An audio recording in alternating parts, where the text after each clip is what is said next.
আসসালামু আলাইকুম। আজকে আইসিটি প্রথম অধ্যায়ের কিছু টপিকের চুলচেরা বিশ্লেষণ হবে। যেমন ভার্চুয়াল রিয়েলিটি। প্রথমে জানতে হবে ভার্চুয়াল রিয়েলিটি কী। ১ নাম্বারে আগে জানতে হবে ভার্চুয়াল রিয়েলিটি কী।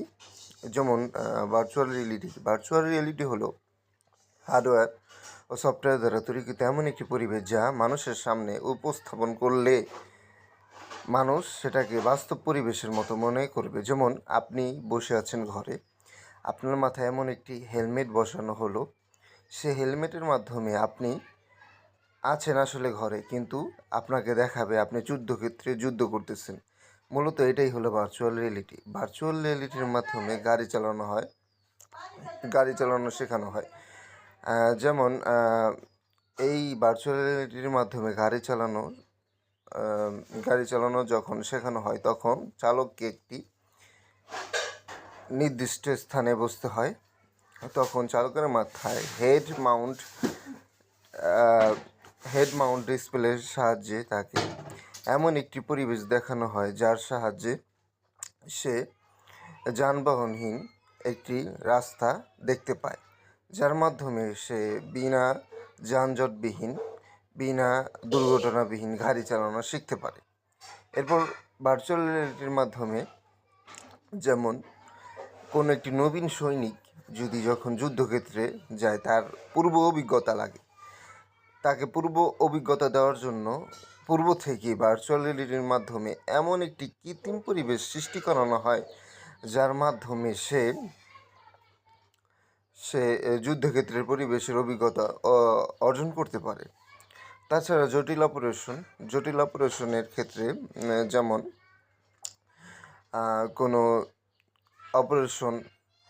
কোনো ডাক্তাররা অপারেশনের অভিজ্ঞতা অর্জনের জন্য ভার্চুয়াল রিয়েলিটির মাধ্যমে রোগী ছাড়াই অপারেশন করতে পারে, যার মাধ্যমে তার পূর্ব অভিজ্ঞতা অর্জন হলো। যেমন বিমান চালানো, একজন নতুন বৈমানিক যখন বিমান চালায় দুর্ঘটনার সম্ভাবনা থাকে, তাই এই আধুনিক বিশ্বে দুর্ঘটনা থেকে এড়িয়ে যাওয়ার জন্য আমরা ভার্চুয়াল রিয়েলিটি ব্যবহার করে অভিজ্ঞতা অর্জন করতে পারে, যার ফলে সে কৃত্রিম পরিবেশের মাধ্যমে দুর্ঘটনা থেকে বেঁচে গেল। এরপর শিক্ষা ও গবেষণা ক্ষেত্রেও ভার্চুয়াল রিয়েলিটি ব্যবহার করা হয়, যার মাধ্যমে ছাত্র শিক্ষক নতুন বিভিন্ন অভিজ্ঞতা সম্পর্কে তারা জানতে পারছে। এরপর এখান থেকে ভার্চুয়াল রিয়েলিটি থেকে কিভাবে প্রশ্ন আসে, যেমন বলল যে ডক্টর শফিক তিনি রোগীবিহীন অপারেশন করলেন একটি প্রযুক্তির সাহায্যে। নাম্বারে আসলে এটা কোন প্রযুক্তি? বিনা দ্বিধায় বলতে পারলাম ভার্চুয়াল রিয়েলিটি। এই ক্লাসটা করার পর আমরা ভার্চুয়াল রিয়েলিটি সম্পর্কে জানতে পারবো। যেমন প্রথম টপিক ভার্চুয়াল রিয়েলিটিকে এটা জানতে হবে। গাড়ি চালানোর ক্ষেত্রে বা ড্রাইভিং প্রশিক্ষণের ক্ষেত্রে ভার্চুয়াল রিয়েলিটি ব্যবহার করা হয়। নবীন সৈনিকের ক্ষেত্রে যখন যুদ্ধক্ষেত্রে যাবে ভার্চুয়াল রিয়েলিটি ব্যবহার করা হয়। জটিল অপারেশনের ক্ষেত্রে ভার্চুয়াল রিয়েলিটি ব্যবহার করা হয়। বিমান চালানোর ক্ষেত্রে ভার্চুয়াল রিয়েলিটি ব্যবহার করা হয়। শিক্ষা ও গবেষণার ক্ষেত্রে ভার্চুয়াল রিয়েলিটি ব্যবহার করা হয়। এরপর আমরা আসবো বায়োমেট্রিক্স কি? বায়োমেট্রিক্স হলো কোনো ব্যক্তিকে অদ্বিতীয়ভাবে শনাক্ত করা। বায়োমেট্রিক্সের আবার 2টা পার্ট আছে, এটা আপনারা ভিন্ন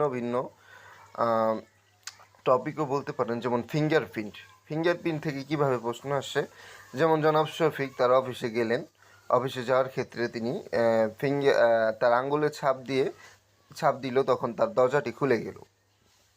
তখন ঘ নাম্বারে প্রশ্ন আসবে যে এরা কোন প্রযুক্তি? তখন আমরা চোখ বন্ধ করে বলে দিতে পারবো ফিঙ্গারপ্রিন্ট। এরপর রেটিনা স্ক্যান বা আইরিশ স্ক্যান, এটা কি?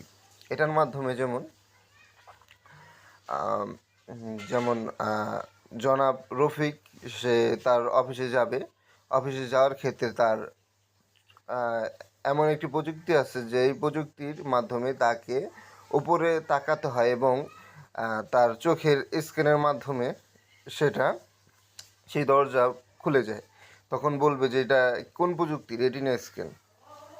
এরপর ক্রায়োসার্জারি হলো এমন একটি চিকিৎসা পদ্ধতি যা অত্যন্ত নিম্ন তাপমাত্রায়, বিজ্ঞানীরা বলে থাকে -41 ডিগ্রি তাপমাত্রায় চিকিৎসা শরীরের রোগাক্রান্ত কোষগুলোকে ধ্বংস করে থাকে। আসলে শরীরের রোগাক্রান্ত কোষগুলোকে ধ্বংস করে থাকে। তারপর এই চিকিৎসা পদ্ধতিতে পার্শ্ব প্রতিক্রিয়া নেই। রক্তপাতহীন অপারেশন, বিনা অপারেশনে এই চিকিৎসা অনেক সময় করা যায় এবং রক্তপাতহীন অপারেশন হয়। এরপর জেনেটিক ইঞ্জিনিয়ারিং। বর্তমান বিশ্বে জেনেটিক ইঞ্জিনিয়ারিংয়ের খুবই প্রয়োজন। আর genetic engineering, cryosurgery, biometrics, virtual reality, এই টপিক থেকে প্রশ্ন আসে। এবার জেনেটিক ইঞ্জিনিয়ারিং সম্পর্কে আমরা জানি। জেনেটিক ইঞ্জিনিয়ারিং হলো জীবদেহের জিনোমকে প্রয়োজন অনুযায়ী সাজিয়ে একাধিক জিনোমকে জোড়া লাগিয়ে নতুন জীবকে সৃষ্টি করে জেনেটিক ইঞ্জিনিয়ারিং।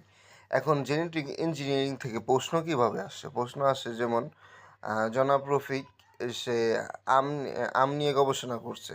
এখন বলবে যে এই গবেষণা কোন ধরনের পদ্ধতি, নতুন একটি জীবকে সৃষ্টি করলো, তখন বলতে পারবো যে এটা জেনেটিক ইঞ্জিনিয়ারিং মাধ্যমেই নতুন জীবকে সৃষ্টি করা যায়।